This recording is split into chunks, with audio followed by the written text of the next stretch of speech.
नमस्कार, आप देख रहे हैं दैनिक सवेरा हरियाणा और मैं आपके साथ पलक शर्मा। तो हरियाणा के कृषि मंत्री श्याम सिंह राणा कांग्रेस पर जमकर हमला बोलते दिखाई दिए। अमित शाह के बयान को लेकर जो है उन्होंने लगातार कांग्रेस पर कटाक्ष किया, उस पर तंज कसा। उन्होंने कहा कि जिस राज्य में कांग्रेस एक बार आ जाती है फिर वहां पर दोबारा उनका शासन कभी नहीं आता, और भाजपा जहां एक बार आ जाती है और वहां उनको वापस नहीं जाती है। उन्होंने कहा कि कांग्रेस ही है बाबा साहिब का अपमान करने वाली पार्टी। बाबा साहिब को चुनाव में हराने का कांग्रेस ने काम किया था, और उसी साथ उन्होंने कहा कि जिस राज्य में कांग्रेस होती है वहां दोबारा नहीं आती है। भाजपा एक बार राज्य मिलने के बाद जो है कभी नहीं जाती है, और उन्होंने ये भी तंज कसा है कि कांग्रेस पार्टी में संगठन की कमी है और वे किसी की भी सुनने को तैयार नहीं है। इसी के साथ कृषि मंत्री जो है किसान आंदोलन पर बोलते हुए भी दिखाई दिए। उन्होंने कहा कि हरियाणा सरकार सारी फसलें जो है एमएसपी पे खरीद कर रही है, और डल्लेवाल के मसले को लेकर कहा कि पंजाब सरकार को ये मसले को सुलझाना चाहिए और अनशन को ख़त्म करवाना चाहिए। और उन्होंने कहा कि हरियाणा सरकार जो है वो पूरी फसलों पर 23 फसलों पर एमएसपी किसानों को दे रही है। क्या कुछ कहा श्याम सिंह राणा ने, आइए सुनते हैं। आज पूरे प्रदेश में नहीं पूरे देश में 25 तारीख को माननीय स्वर्गीय अटल बिहारी जी का याद में सुशासन दिवस मनाया जाता है। मालवीय मदन जी मोहन जी की भी आज जयंती है। उसी में क्योंकि अटल जी ने अपने जीवन में सुशासन के लिए राजधर्म निभाया उन्होंने, और अपने देश के लिए पक्ष और विपक्ष में कोई चिंता नहीं की। कहीं भी उनको जाना पड़ा तो गए। कांग्रेस पार्टी को जब जरूरत पड़ती थी एज ए विदेश के अंदर कोई बहुत अच्छे सूझबूझ वाले नेता की, तब भी अटल जी को याद करते थे और वही जाता था।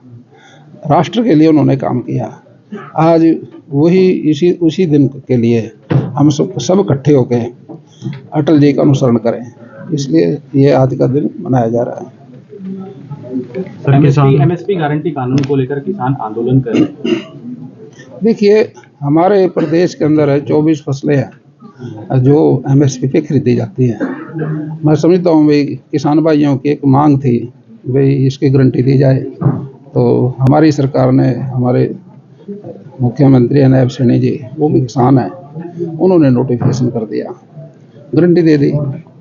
रेट पे तो ले ही रहे थे, जो किसानों ने मांगा वो किया। हमारी सरकार किसानों के पक्षधर है, हर तरह से किसानों की मदद करती है, कोई दिक्कत नहीं आने देंगे। डल्लेवाल भी तो अमरनाथ अनशन पर बैठे हैं, उनकी हालत भी गंभीर वो पंजाब का मसला है, जैसे हरियाणा का मसला था, हरियाणा के सीएम ने कर दिया। देखिए, जो प्रतिनिधि होते हैं ना, जैसे कहीं चुनाव ना भी हो तो लोग कोर्ट में चले जाते हैं। हमारा नुमाइंदा नहीं है, जब हम अपनी बात किसको कहें। अब पंजाब के अंदर पूरे तो एमएलए हैं, सांसद भी हैं, मुख्यमंत्री भी है, मिनिस्टर भी हैं, तो वो इसीलिए तो है ना, उनकी भाइयों की बात सुने किसानों की, और उनकी सेहत का भी ख्याल रखें। अम्बेडकर की टिप्पणी को लेकर अम्बेडकर जी को मैं जहाँ तक जानता हूँ कांग्रेस वाले भाई हैं वो ज़्यादा शोर मचा रहे। आप वो दिन याद करो जब अम्बेडकर जी को चुनाव किसने हराया था, कांग्रेस पार्टी ने हराया था। आप इस बात को रिकॉर्ड के जरिए से भी जान लो।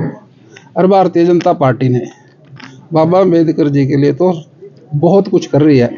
मैं एक साधारण सा एमएलए था, अपनी विधानसभा में 100 अम्बेडकर भवन बना दिए भारतीय जनता पार्टी को ना, क्योंकि वो लगाव रखती है, संविधान का निर्माता है, वो हमारे चेयरमैन थे, इसलिए सम्मान है। सरकार पूरा ध्यान रखती है इस बात का।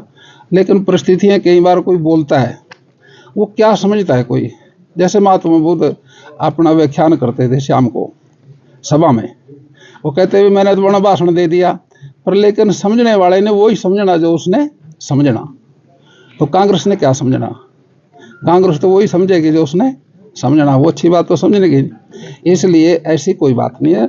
आदरणीय प्रधानमंत्री मोदी जी ने उनके जन्मदिन पे बहुत बड़ा काम किया, और सारी पार्टी करती है, कोई ऐसा नहीं है कोई इस बात के बरखिलाफ। कांग्रेस विपक्ष का नेता भी तो नहीं चुन पाई। पार्डन, विपक्ष का नेता नहीं चुन पाई है कांग्रेस अभी तक। ये तो उनसे पूछ लो, उनका संगठन है तो है नहीं, तो बनाएंगे कैसे, किससे पूछें। सब अपने अपनी पार्टियों में गुटबाजी है वहाँ पर, उसमें लगे हैं। लेकिन सर और संगठन भी है, वो भी बाबा साहब भीमराव अम्बेडकर के समर्थन में उतरे हैं और अमित शाह का जो है इस्तीफे की मांग कर रहे हैं। नहीं देखिए, वो उनका संगठन है नहीं, वो तो वैसे व्यक्तिगत है। व्यक्तिगत अपने कुछ भी कहे, कोई संगठन का तो उधार ही नहीं है वहाँ पर। कितने जहाँ कांग्रेस आ जाती है दोबारा आती नहीं, और जहाँ बीजेपी आ जाती है दोबारा जाती नहीं। ये है संगठन। तो संगठन तो इसी बात का ना, विकास का। कितना बड़ा विकास हुआ है प्रदेश में, कितने नेशनल हाईवे, आपको भी शायद पूरी जानकारी नहीं है। कितने नेशनल हाईवे बन गए, जहाँ जाओगे यार एक और आगे आ गया, फिर एक दूसरा आगे आ जाता है। इतना विकास हो रहा है प्रदेश के अंदर जिसका कोई अंत नहीं है। सर संगठन अमित शाह के इस्तीफे की मांग कर रहा है सर। देखिए, वो पार्टी है, उन्होंने अपना काम करना, हमने अपना काम करना। जो किसी का संगठन है वो क्या कहेगा कैसे करेगा वो तो वो जाने।